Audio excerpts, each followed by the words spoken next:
إن في السيرة لخبرا، وإن في الهجرة لعبرا، وإن في دروسها لمدكرا.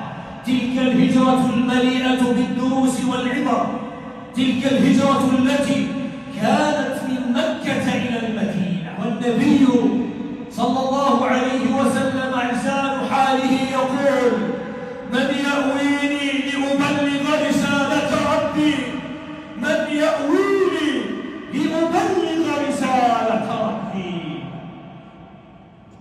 لا ينسى الوفاء في قلب الهجرة، هجرة المصطفى.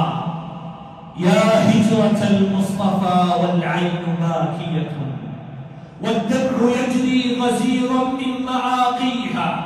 يا هجرة المصطفى هيجت ساكنة من الجوارح كاد اليأس يطويها.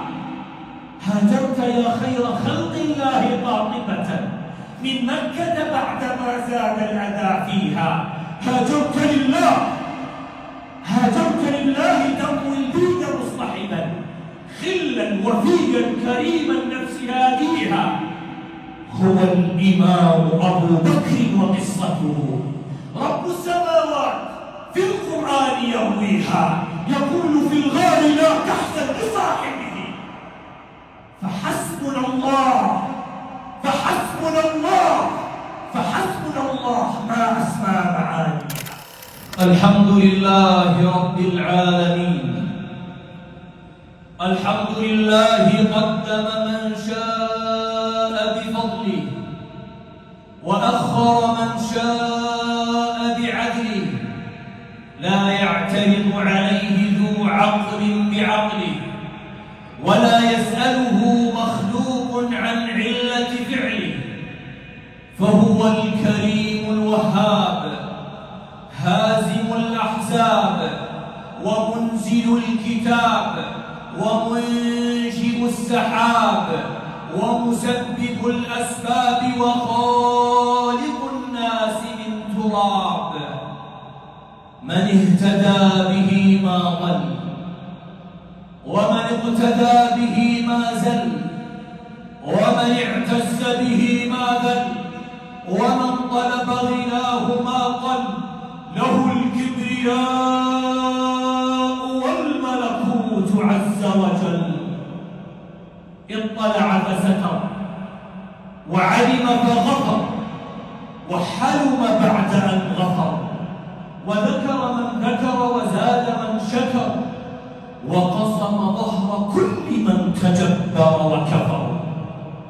وأشهد أن لا إله إلا الله هو المليك الأكبر، لأنك الله، لأنك الله. لا خوف ولا قلق، ولا غروب ولا ليل ولا شفق، لأنك الله. قلبي كله أمل، لأنك الله. روحي ملؤها الألق، لأنك الله. صار الحب أشرعتي، أمضي وحيدا، وعباد الهوى غرقوا لأنك الله. لن أختار لي ملكا، أنت العظيم، أنت العظيم الذي في ملكه أثق. وأشهد أن سيدنا محمدا رسول الله، صاحب الوجه الأنور والنور الأزهر، سيدنا محمد صلى الله عليه وسلم. عذرا رسول الله، عذرا رسول الله إن قصرت في وصفكم، فإن جمالكم لن يوصفا. جاءت قديما ذرة من نوركم، قد جمل الرحمن منها يوسفا. والله لو قلم الزمان من البداية ظل يكتب للنهاية مكتبا. والله لو قبر النبي تفجرت أنواره للبدر ولى واختفى. يكفيه لقيا في السماوات العلا، وبحضرة الرب الجليل تشرفا. يكفيه أن البدر يخسف نوره، لكن نور محمد لن يخسفا.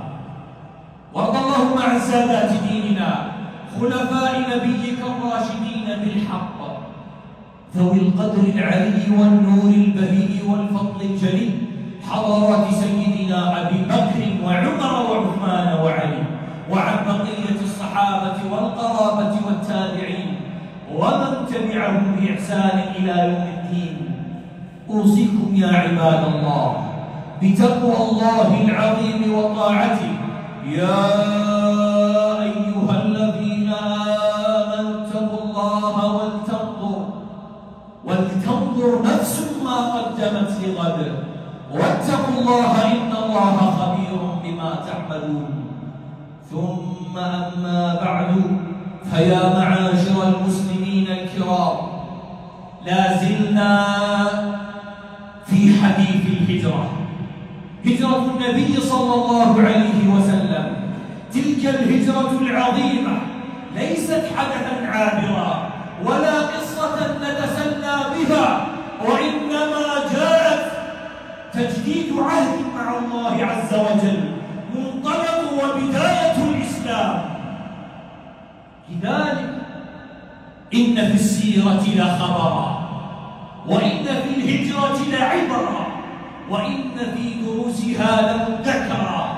تلك الهجرة المليئة بالدروس والعبر، تلك الهجرة التي كانت من مكة إلى المدينة، تلك الهجرة العظيمة التي خلقت المسلمين خلقا جديدا، فحولت ضعفهم إلى قوة، وقلتهم إلى كثرة، وذلتهم إلى عزة. هجرة المصطفى، يا هجرة المصطفى والعين باكية والدمع يجري غزيرا من معاقيها. يا هجرة المصطفى هيجت ساكنة من الجوارح كاد اليأس يطويها. هاجرت يا خير خلق الله قاطبة من مكة بعدما زاد الأذى فيها. هاجرت لله، هاجرت لله تطوي البيد مصطحبا، خلا وفيا كريم النفس هاديها. هو الإمام أبو بكر وقصته رب السماوات في القرآن يرويها، يقول في الغار لا تحزن لصاحبه، فحسبنا الله، فحسبنا الله، فحسبنا الله ما أسمى معانيها. فتعالوا لنأخذ درسا من هجرة النبي صلى الله عليه وسلم، ألا وهو كيف تختار الصاحب. النبي صلى الله عليه وسلم في هجرته اختار الصديق قبل الطريق. حينما جاءه المسلمون يستأذنون النبي صلى الله عليه وسلم بالهجرة، فأذن لهم الواحدة والآخر، حتى جاءه سيدنا أبو بكر الصديق رضي الله عنه وأرضاه يستأذنه بالخروج إلى المدينة. فبماذا يجيبه روحي له الفداء؟ اصبر يا أبا بكر، اصبر يا أبا بكر، لعل الله أن يجعل لك صاحبا خلق نبوي وأدب رباني. اصبر يا أبا بكر. وبعد أيام أذن الله تبارك وتعالى لنبينا صلى الله عليه وسلم بالهجرة، والنبي صلى الله عليه وسلم لسان حاله يقول: من يأويني لأبلغ رسالة ربي، من يأويني لأبلغ رسالة ربي. لا ينسى الوفاء في قلب الهجرة، فيذهب إلى أبو بكر في ظهيرة ليس من عادة النبي صلى الله عليه وسلم أن يخرج في الظهيرة، فيطرق الباب على سيدنا أبي بكر: ماذا يا رسول الله؟ قال يا أبو بكر يا أبا بكر أذن الله لي بالهجرة. فيقول صديق الأمة الأكبر قل الزمان أن يأتي بمثله لم تقدم له الدنيا ولم يتعلق قلبه فيها أبو بكر الصديق. ماذا يقول؟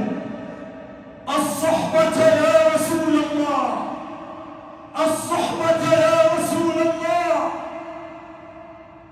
فيأذن له النبي صلى الله عليه وسلم. هنا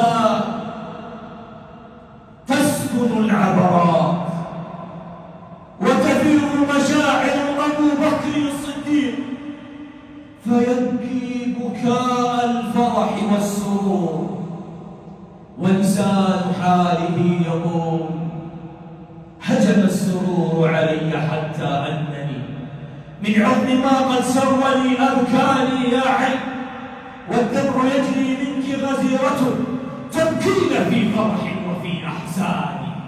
الصحبة يا رسول الله. فيأذن له النبي صلى الله عليه وسلم. ماذا فعل أبو بكر الصديق الصادق الصدوق؟ يسند نبيه صلى الله عليه وسلم فيجهز له راحلتين، يجهز عائلته بناته ولده. لماذا؟ نصرة برسول الله صلى الله عليه وسلم، تلبية لنداء النبي من يأويني لأبلغ رسالة ربي. يجهز جميع عائلته. النبي صلى الله عليه وسلم يقول ما نفعني مال أبي بكر. فإذا بسيدنا أبي بكر يبكي ويقول ما أنا ومالي إلا فداك يا رسول الله. الدرس هنا أيها السادة، النبي صلى الله عليه وسلم اختار الصديق قبل الطريق، اختار من يأويه، من يسنده، من يشد على عوده. لذلك نجحت الهجرة